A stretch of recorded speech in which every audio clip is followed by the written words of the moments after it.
Hi there. My name is Rabbi Avremi Zippel, and I have the good fortune of serving as a Chabad rabbi here in Salt Lake City, Utah, where my wife and I direct young Jewish professionals of Utah amongst some of our other responsibilities here in Salt Lake City.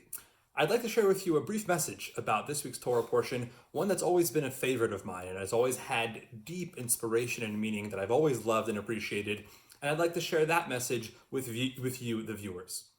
This week's Torah portion is called Parsha Shlach, the Torah portion of the Meraglim, of the spies, where Moses, upon the insistence of the Jewish people, decides to send forth spies, 12 spies, that leave the Jewish people in the desert and set forth to the land of Canaan, which we know now as the land of Israel, the land which the Jewish people would one day go on to inherit and set up as their own land to check it out, a scout team of sorts, to go over there and see how it were to be conquered, if it could be conquered, and what conditions indeed awaited the Jewish people upon their arrival in the land of Canaan. Well, as we know, this episode didn't really end very well. 10 of the 12 spies went to the land of Canaan with not the best of intentions, and indeed they had planned from the outset to torpedo this mission. And so after 40 days of the spies going through the land of Israel and seeing what they saw, they come back to the Jewish people. And the Parsha sets the scene of this penultimate episode where the 10 spies give their report of what it was they encountered in the land of Israel. And suffice it to say, it wasn't overwhelmingly positive. In fact, it wasn't positive at all. And they go on to say how treacherous and how troubling they found the land of Canaan, and how they're not very optimistic for their hopes moving forward of indeed conquering the land of Canaan one day and making it the land of Israel. And at great length, they speak about these giants. They found these fortified cities impossible to conquer, and most of all, they found giants, terrifying giants. And in one of the verses where they speak about their encounter with these giants, they express themselves in a very, very unique fashion. And they say as follows, and I'll quote the verse first in Hebrew and then in English. They say, "Vanehi ve'einenu kachagavim, v'chein hayinu be'einehem." We perceived ourselves to be in our own eyes as grasshoppers, as locusts, bugs. And so too we were perceived in their eyes.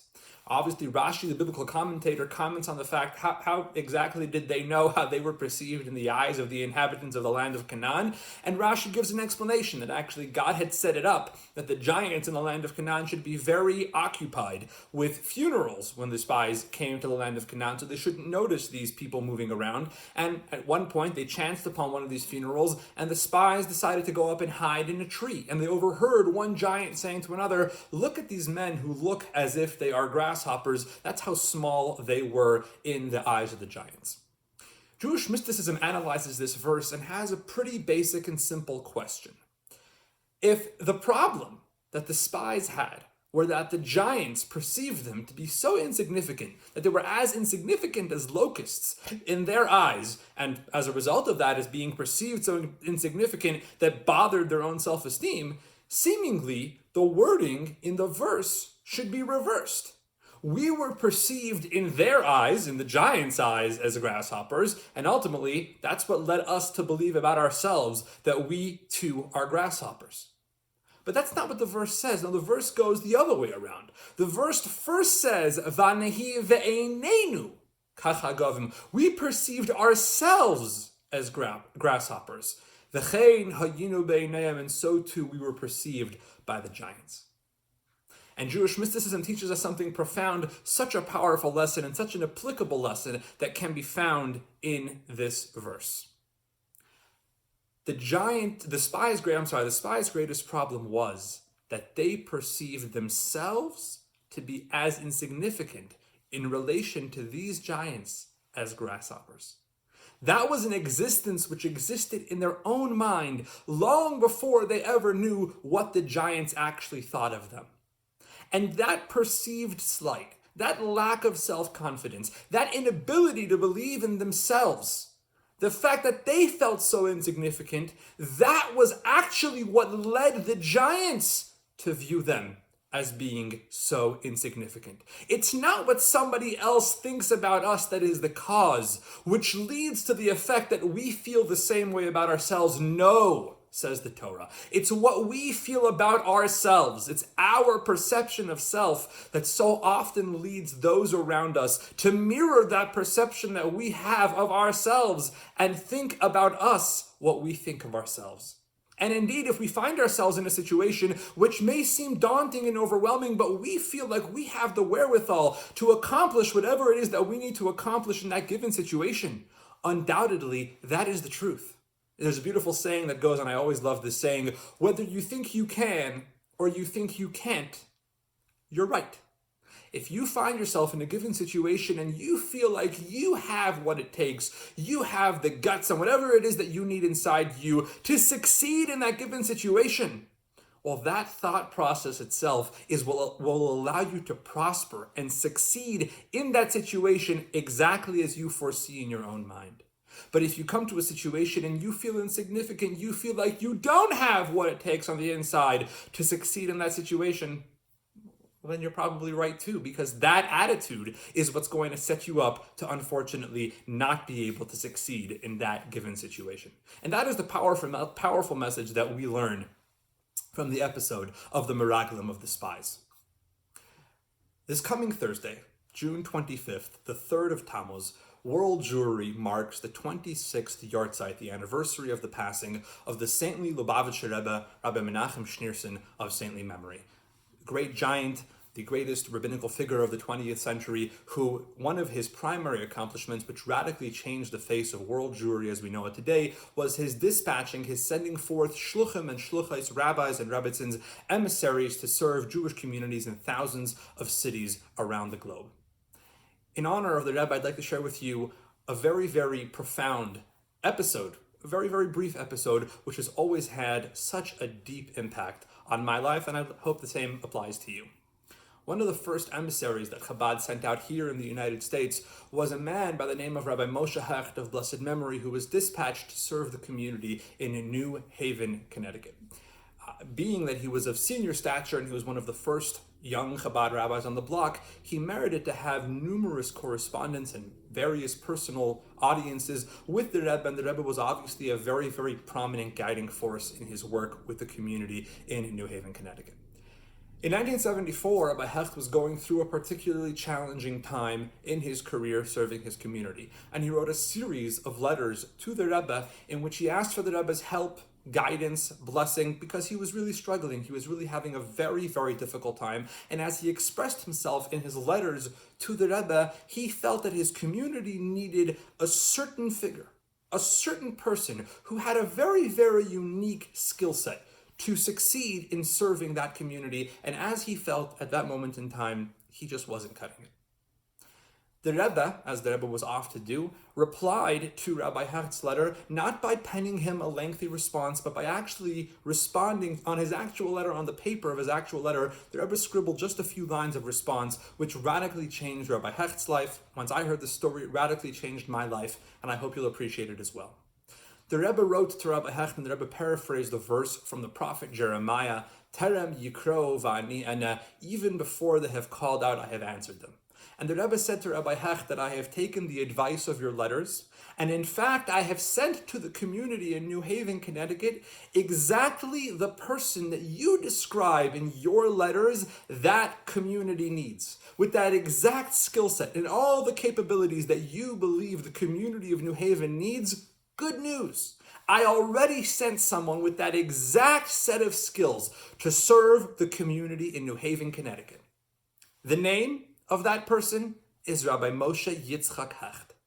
And the Rebbe writes to Rabbi Hecht, it seems from this letter and the ones that precede it that you have not had the good fortune of getting to know Rabbi Hecht. And you don't know the powers that lay within him. Says the Rebbe to Rabbi Hecht, it's my fervent hope that from this moment forward you will do all that you can to get to know him. And undoubtedly, your getting to know the Rabbi Hecht that I sent to New Haven will certainly improve all of the different areas in which you're struggling, your attitude, your positivity, your belief in God, and undoubtedly you will succeed in all of your endeavors. The Rebbe shared with Rabbi Hecht such a profound message. When we find ourselves in a given situation, we can be convinced of one of two things. Either we can be convinced that, listen, I am who I am. I have my deficiencies. I have my shortcomings. I have all these areas in my life that require improvement that really aren't up to scratch.